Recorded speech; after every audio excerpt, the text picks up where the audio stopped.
I am Greg Gutfeld with Kimberly Guilfoyle, Juan Williams, Jesse Waters, and she flies first class on a paper airplane. Dana Perino, the 5.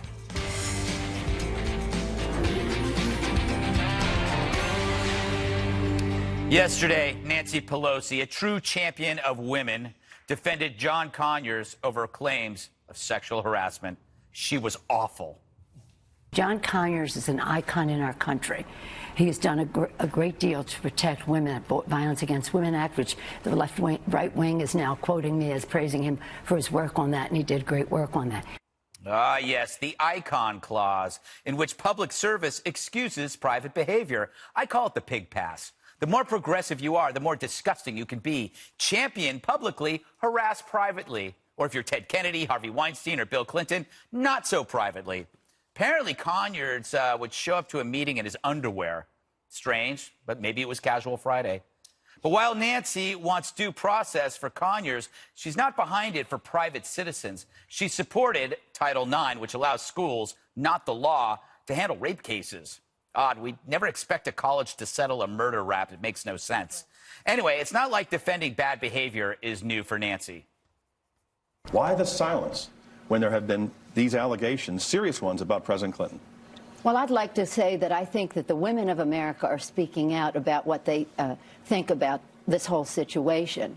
And the women of America are just like other Americans in that they value fairness, they value privacy, and do not want to see a person with uncontrolled power, uncontrolled time, unlimited money investigating the President of the United States.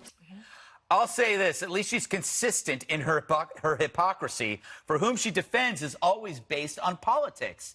If the harasser's on your team, you soften your stance. It happens on the left, and now it's on the right. But the left made it in art form. No wonder Alabamans ignore the media about Roy Moore. But the real scandal? Let's call that Congregate. That's where your money is being used to settle cases involving politicians' misconduct. Congregate. How is this okay? And how did the media miss Congregate? 234 incidences in Congress covered up by $17 million in taxpayer money could be one of the biggest stories in decades. And it flew right under our radar. But not anymore. No wonder Nancy looks so nervous or excited. I mean, I can never tell. Oh, geez, where to start? So much here. Is this a big deal, Congregate? I like Congregate. I think that everyone should hashtag that right now and give you full credit. I know, even though maybe I might have stolen it from a celebrity friend of mine. When I saw the Nancy Pelosi interview on Meet the Press, I thought it was communications malpractice because, like, when your boss is going to go on a Sunday show, you get together and you prep. Yes. And you think about what are all the possible questions that are going to be, that we are going to get. This was obviously going to be one of them. So I have to ask, like, was this planned? Yeah. Like, or was this, and when she is practicing the answer, does it not occur to anybody that this sounds really bad? Yeah. Kimberly, how do you think she did there? I mean, she's done it before. At least she's consistent. Yeah, maybe the older Cliff was more compelling. But, you know, it's a double standard, the hypocrisy. Why does she even go out and say that? It's like they make excuses to say, oh, they're champion of women's rights before, the iconic figure. That doesn't give you a pass for inappropriate behavior or sexual assault or misconduct or sexual harassment. So, you know, but you see people making excuses saying, well, he's older. Yeah. Now he didn't know what he was really doing, or it's not that sexy because he's older. And I mean, that also makes no sense to me. No, Jesse, it's a problem, especially showing for working your underwear. I don't know. I wouldn't know anything about that. So maybe somebody else here at the table do, Gutfeld. I think the Democrats have lost their moral authority on sexual harassment, not that they ever had any to begin with. I think that Pelosi played herself because she put power over principle. She's either too afraid of the Congressional Black Caucus, or she knows there's a ton of shoes that are about to drop on some of the other members of the Democratic Party, so she doesn't want zero tolerance because she's trying to retake back the House. The icon excuse, probably. The icon excuse, I think she's using icon a little too loosely there. The guy's a congressman. He's not Muhammad Ali. And there are other actual icons recently that have been taken down by sexual harassment that are a lot more iconic than John Conyers, and that excuse did not work for them either. We won't mention their names. She's also using the Harvey Weinstein and Bill Clinton excuse, which is undermine the credibility of the women. Right. And say that because this guy has fought for progressive causes, and they're going to take on the NRA, that you have to side with them. But just because you vote with Nancy doesn't give you a license to get handsy. And then you have the part where Conyers now is being denied due process. Who's denying John Conyers due process? It's not like he's the victim here. Well, he's going to go to an ethics investigation. But he already had a settlement in his office. Exactly. I mean, he handled that's how he decided to do the due process. That was the due process. That was his choice. Mm-hmm. Right. Well, go ahead. False flag. I want to get one in here. This Congregate, which will be bigger than Watergate. I like it. It's a big deal. This is a cover. I mean, should they make all of this transparent and let everybody know what these cases were? Or is this going to be a nightmare? I think that'd be a nightmare. I think there is some need for confidentiality. The thing is, it's got to be a publicly established process so everybody knows there is some way that you can come to the table and say there's a problem with your employer or colleague and make it and get some sense of, resolution to the problem. But I just think I'm listening to you guys, and I'm just like, wow. Always. So this is how you're handling Roy Moore? You're going to accuse the Democrats of hypocrisy. Wait, what? When I heard from Nancy Pelosi yesterday, I think Dana's on track. She didn't look great, but here's what she said: no matter about the legacy, there is no license for bad behavior in terms of sexual harassment, and zero tolerance. That's from Nancy Pelosi. I don't hear that from you guys. Instead, you're busy trying to make the case that Nancy Pelosi is making an excuse for him. She did. She didn't. What she said, and the worst, I'll weaken my own argument. The worst that she said was, I don't know who these women are, when in fact, part of the deal was that the women would not be public with their allegations. I mean, you did weaken your argument strongly just there. I did, because I want everything on the table. But I must say that she did not say what you said. She said zero tolerance. And by the way, Jesse... What does zero tolerance mean, Jesse, Juan? let me just tell you something. That guy is an icon.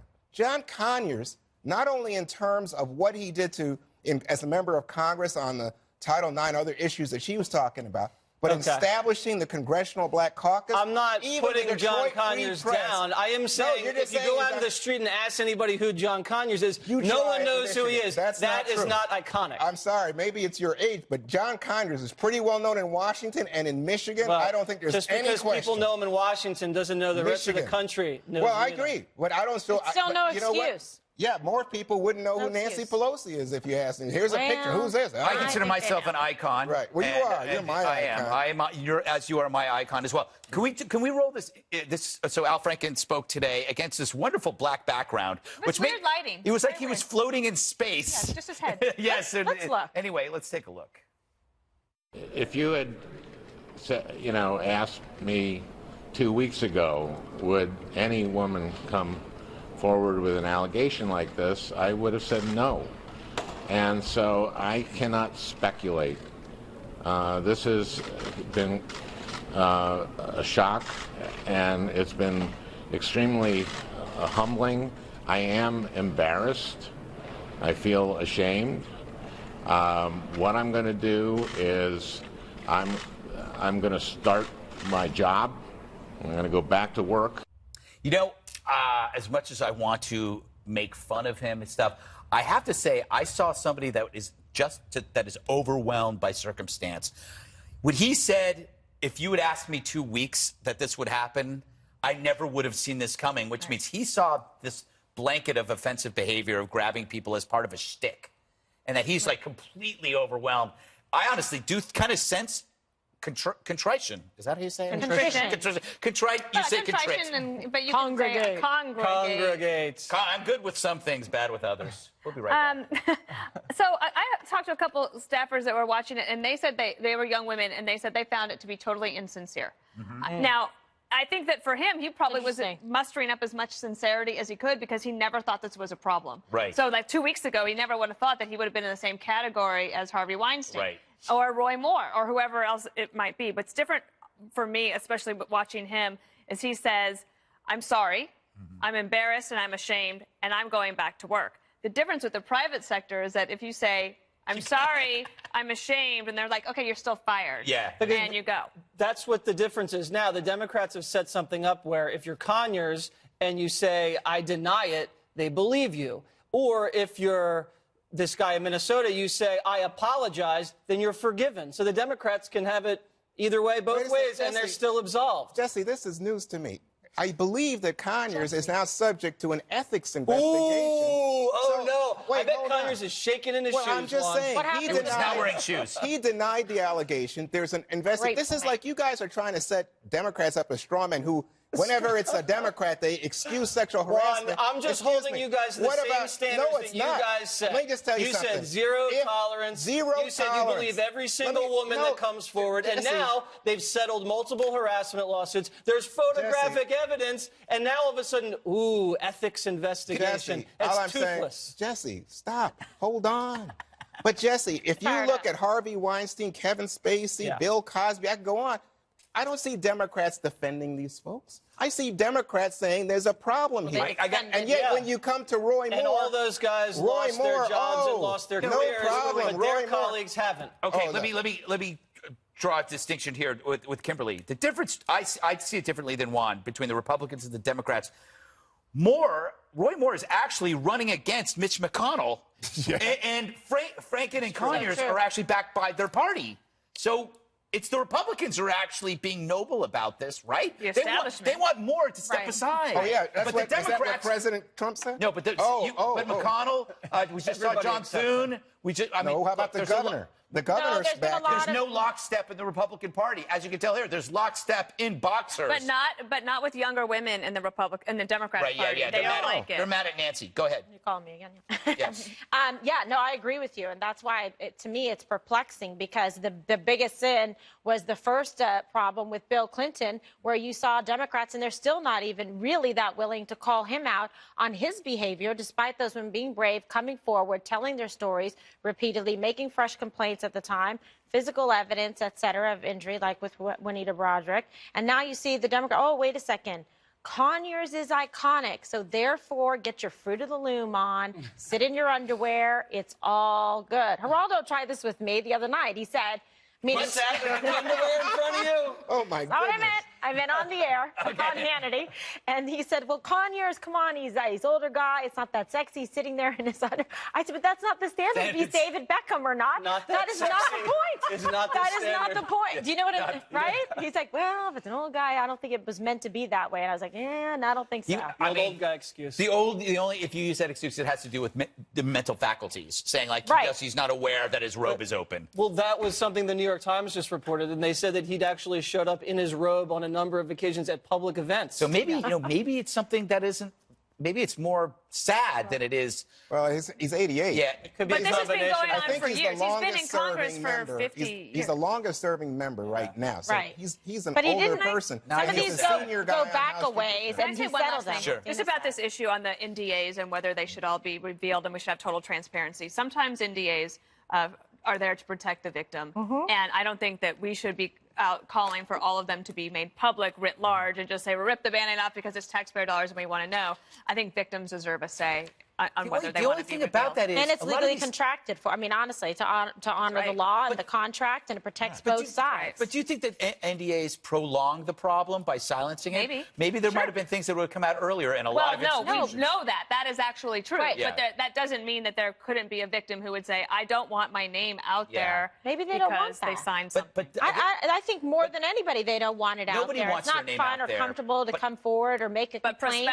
But then you have serial abusers who continue because of these NDAs. There were, you could have 5 or 6 NDAs under one guy. Yes, we know that. Maybe they didn't want to sign the NDAs either. Maybe they were forced into it. Yeah. These are important questions that we will continue covering for the next 16 years. Trump's Person of the Year tweet got a lot of pushback, but was he right? Did he pull back the curtain on Time's effort to land him? Next.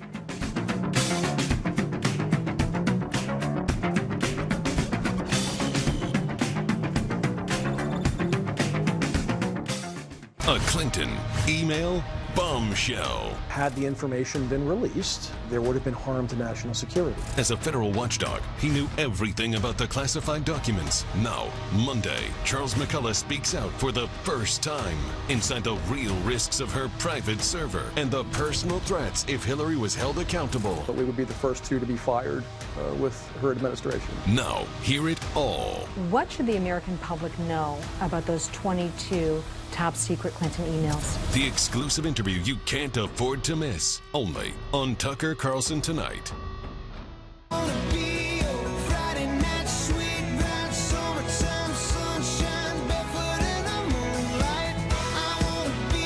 President Trump's Time magazine feud and his Pocahontas crack. Two controversies getting a lot of attention today. First up, Time magazine. Next week, the publication will announce its pick for Person of the Year. The president creating a frenzy over the holiday weekend with one of his tweets. This one claiming he pulled himself out of contention for the title, saying, Time magazine called to say that I was probably going to be named Person of the Year. Like last year, but I would have to agree to an interview and a major photo shoot. I said probably is no good and took a pass. Thanks anyway. The publication disputes it, dangled an offer to him, writing that the president is incorrect about how we choose Person of the Year. Time does not comment on our choice until publication, which is December 6th. And I might show that Time magazine does a poll, an online poll, which is not a scientific poll.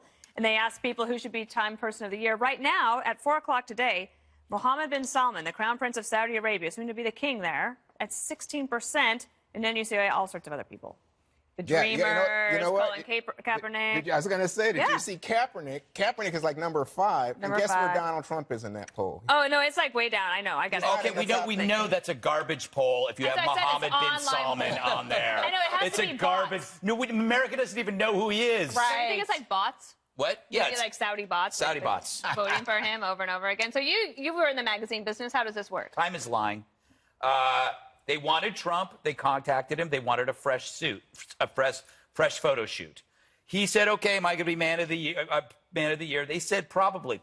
This is what Maxim used to do for their Hot 100. They'd work with publicists to make deals. You want Christina Aguilera? I'm talking about early 2000s. You want a cover of new photos because that sells copies. Right. So you promise her number one, and you often also offer gifts. Do you think Blake Shelton won Sexiest Man of the Year on People because he was sexy? No. Absolutely meritorious. No. Gwen thinks so. They traded for exclusivity and for him and Gwen to talk about the relationship. Because in gossip world, that's opium. So what they did was Trump realized that Time needed him more than he needed Time. It was a negotiation and a deal. Again, he pulled back the curtain. He said, this is how magazines work.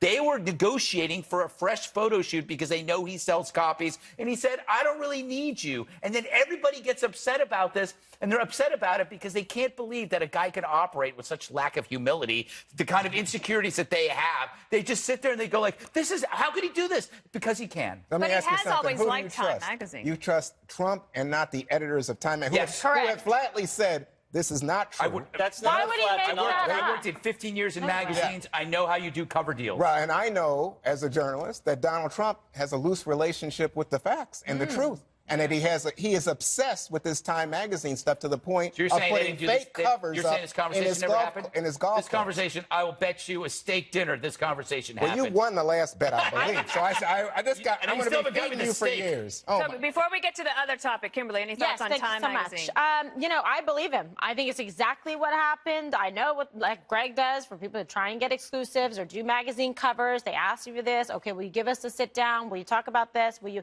then do? Yes. Okay, then you make a deal with them. I think they got humiliated because he went out and outed them essentially and went out with it first. So now they're trying to backtrack, say no. That's what happens all the time. I just remember from when I was at the White House that these calls were, you would get them, but we never actually thought that President Bush was ever actually going to be given the Time magazine cover. So we would not, I don't know how many times he did. This is what makes him different. He's like going, am I going to be Man of the Year or not? Tell me.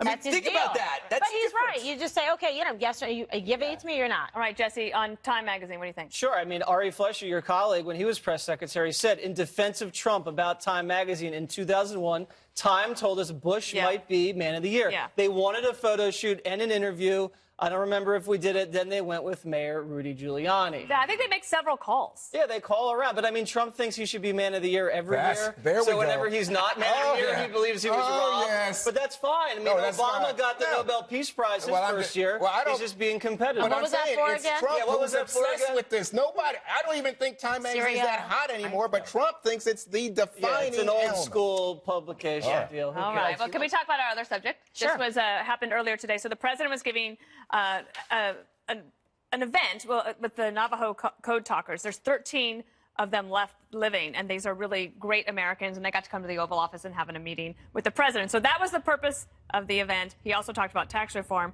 and then he had a little bit of this to say. You were here long before any of us were here, although we have a representative in Congress who they say was here a long time ago. They call her Pocahontas. But you know what? I like you because you are special. As soon as I heard it, I thought, okay, we're not going to be talking about tax reform. Why would you? Everyone's going to get upset. And then Sarah Huckabee Sanders, when she was asked if it was offensive, she said, I think what most people find offensive is Senator Warren lying about her heritage to advance her career. And Senator Warren, then she's... Good comeback, by the way. Well, what do you say? Snappy. I think what he was saying is you are real Native Americans, and I appreciate real Native Americans. Not like this lady over here, Pocahontas. You have to understand that while we were watching this, we were all laughing because it's funny, and it takes a very little part of your day. Those guys were actually smiling. It was kind of funny. I think they were older men, and I don't think they understood what was going on. And I think Trump was taking a cheap shot. What? The older defense again. Yes. No, I don't think those guys were in touch with the kind of current political climate. You might be right. Where Trump goes after his political rival in this event with this kind of racist comment. It's not racist. It was anti-racist. He said, yes, he was saying you're Native American. She wasn't. No. That's anti-racist. No, when you start calling out people and say, oh, she's Pocahontas. It's because she lied. It's a joke. Okay, that was your argument. It's a joke. I think to lots of people, it's not a joke. It's their hilarious. Well, if they can't find it funny, they got to find their funny bone because you've got 4 more years of this. That's a fact. We got 4 more years of this. It's so interesting because we defend these things by saying, oh, come on, he's funny, and he's like, don't be so thin-skinned. But when the shoe's on the other foot, it's like a different situation. I don't know.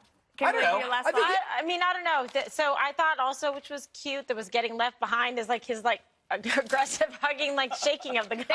They are true American heroes. They are. It was really tremendous. So we are glad that the Navajo Code Talkers got their moment in the Oval Office. God bless them. All right, a Fast to 7 coming your way. But first, Kimberly breaks out the crown for some very big royal news. Next.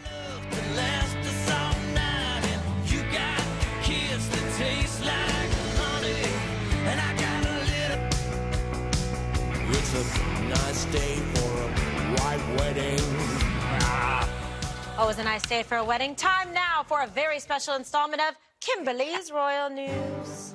Indeed, yes. Stop the presses, people. Prince Harry is officially off the market. Sorry, ladies, the 33-year-old heartthrob is now engaged to American actress Meghan Markle. The fifth in line to the throne popped the question earlier this month with the blessing of Grandma, of course, the Queen. They will marry sometime this spring. The happy couple appeared before cameras today at Kensington Palace, and then they gave an interview to the BBC. Was it an instant yes from you? Yes, as a matter of fact, I could barely let you finish proposing. I said, can I say yes now? She didn't even let me finish. She said, can I say yes, can I say yes now? And then there was hugs, and I had the ring in my finger, and I was like, can I give you the ring? And she goes, oh, yes, the ring. So, no, it was a really nice moment. It was just the two of us, and I think I managed to catch her by surprise as well. Aw, they're very sweet. Even Greg likes it. So what about the ring, right? Royal officials say the prince designed the sparkler for Markle himself, so he is creative as well. It includes a large center diamond from Botswana, where the couple have traveled together. The 2 smaller outside stones are from his late mother, Diana's personal collection. So very sweet to have that special meaning, something from his mother, and also something that's meaningful from them from a trip that they traveled together to Botswana. Not you.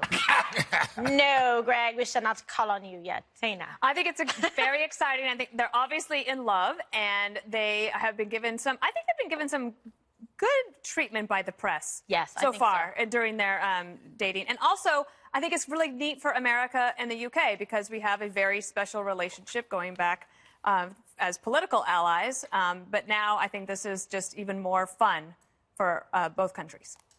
I love it. Jesse, do you like it? They're a very sweet couple. I think they're very sweet. I have so much to say about this. Not really. Fake it like you always do. Yeah, no, it's beautiful. They look like they're in love. You're a real romantic. I love the special relationship that America has with Great Britain. I think this is going to really forge the alliance even stronger now, and they look great together. She's very beautiful, and he fought the Taliban over there in Afghanistan very bravely. Yes. So my hat's off to him there. And the Invictus Games. That is all I can come up with right now. Well done, for this well done. very scintillating And he has served his country as well in the military. Yes. Awan, you're into food, so I don't know if you like this little tidbit, but the royal couple said they were roasting a chicken on a cozy night at Kensington Palace when this They're happened. just like us. They're just like us. I mean, can you roast a chicken well? No. I was impressed by that, just so you know. But do you think they were personally roasting the chicken or having a chicken roasted? No, I think they were personally roasting it. That's what I think I'm all is very for it. sweet. Yeah. So I thought the most interesting thing that I read about this was that Prince Harry said that he had gone to his brother and just expressed how many years, I think he said it had been 20 years because his mom, Princess Diana, died when he was 12, that he was emotionally locked up and conflicted and he wasn't able to really love or to speak to people or even to do his best work, and that he went into therapy, and for 3 years of therapy it's helped him a lot, and I think he credits that in part with allowing him to be emotionally open to falling in love. And so that's great. And the second thing that interests me as a black American is that he says he thinks the press has been treating his fiancée with racial overtones because she is half white, half black, and that some of it's just insensitive, he said, and sexism. So I don't think he thinks the press has been very fair to her. She's 3 years older than he is. I'm surprised they're not picking on that. They make a point to say it in every interview. She's robbing the cradle? Is that what you're saying? Maybe. That's what my wife did. Greg's That's dying right. over here. Jackpot. Jesse, dying just to so get you in. know, Juan's comments were really thoughtful and very good analysis. I didn't know Juan took such a liking to the royal news. Greg, we've left not much time for you, but go ahead. I think I can speak for most Americans when I say, shoot me in the face. Look, number one, let's get through this quickly, okay? Because I know we only have 30 seconds. She's a traitor. Does the Revolutionary War mean nothing to you? Oh, my God. Never forget. Never forget. Wait a second. Isn't your wife from another... Yeah, but we didn't break free from Russia. By the way, We still haven't. What bugs me about You're married a Russian. Stop it. What bugs me about this story is the assumption that because someone cares, we all must care. I don't care. I don't care. Royalty news is artificial nonsense. It's the mundane reflex to cover a story the way we cover Groundhog Day, except this is more tedious than Groundhog Day. By the way, there are other royalty stories we could cover. What about the Saudi new king? There's royalty. What about I mentioned him in the B-block. What about Prince Alawi? He used, I think, didn't he own Fox News? He's shackled somewhere in a prison. How are you ruining my He's shackled at the Ritz-Carlton, which, by the way, isn't so bad, but I think he's not getting a good ride. You're not getting invited to the royal wedding. Finally, royalty is a reminder to everyone that life is a crapshoot, that you do not pick your parents, that one day some guy wakes up, he's a prince, and in another area, somebody's a pauper. It's all unfair. Maybe you should take Prince Harry's we did advice this and segment. go to counseling. That Last would time we help. did this segment, I got in so much trouble. Don't you remember when I said that we were going to interview the baby's umbilical cord, and second floor called me because that was like I was insulting the royal baby? No, I wasn't. And you're terrible. The royal baby doesn't even watch the 5. That's why Martha McCallum won't come back. The baby was his 4th. Boy, was Martha mad. Oh, my gosh. They're hard wrapping you now, crazy one. Stay right there. The Fastest 7 is up next.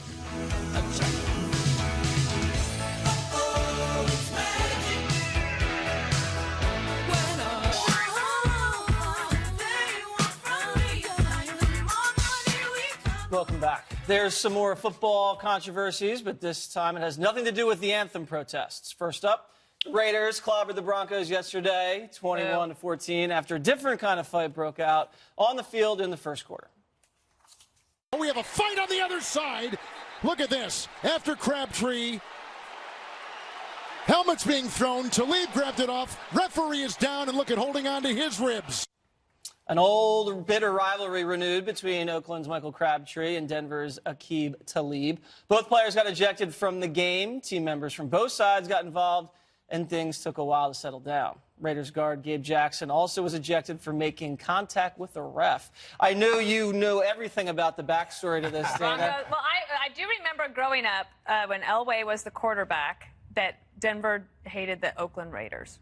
They did? Yeah, right? And that is all you know. Kind of like me in the last segment on the Royals. Gutfeld, what'd you think? You know, I always find it weird that you get ejected from a game as punishment, because that would seem like a reward to me to go back and get out and shower early and get to the bar. And I always keep thinking, is there any way for me to get ejected early from the 5? Yes. I think Kimberly almost ejected you last segment. I did, yes. Kick you out. Wouldn't it be great to be sent out? And I'd be already And home. to not be upset about it, I would be mortified. Yeah, I would never get over it if I got ejected from the 5. Getting suspended from school was great. Did you ever get suspended from school? No. Obviously not. No, never, Gutfeld. We got a warrant, okay? You ever had your pay docked? No. That's what happens to them. I only want to ask what you did to get suspended, because it's probably... Firecrackers in a locker. All right, next. Wouldn't you like to know what set off this scene on a field in Tennessee?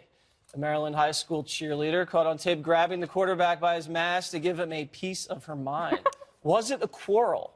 The young woman seen in the video says no. Grace Levinsky posted on Twitter, "For everybody who saw that video of me and Dylan Hopkins, we're very good friends, and it's not what it looks like." Kimberly, you've never done that to any players that you've been dating, right? You're not going out with your friends after the game. I mean, my You're God. coming home with me. Yeah, obviously, I wouldn't even have to persuade in this fashion, let's be honest. But I don't think it's actually a good idea to, pull someone by their face mask. I'd throw a flag on that play. That's a 15-yard penalty. It is. It's 15 yards, so I don't know. I don't think that looks so charming or consensual. Juan, what do you think was happening there? So this is interesting because the previous segment, I see people throwing punches at people who have helmets on their head, and now she's grabbing the face mask, which, as Kimberly points out, penalty.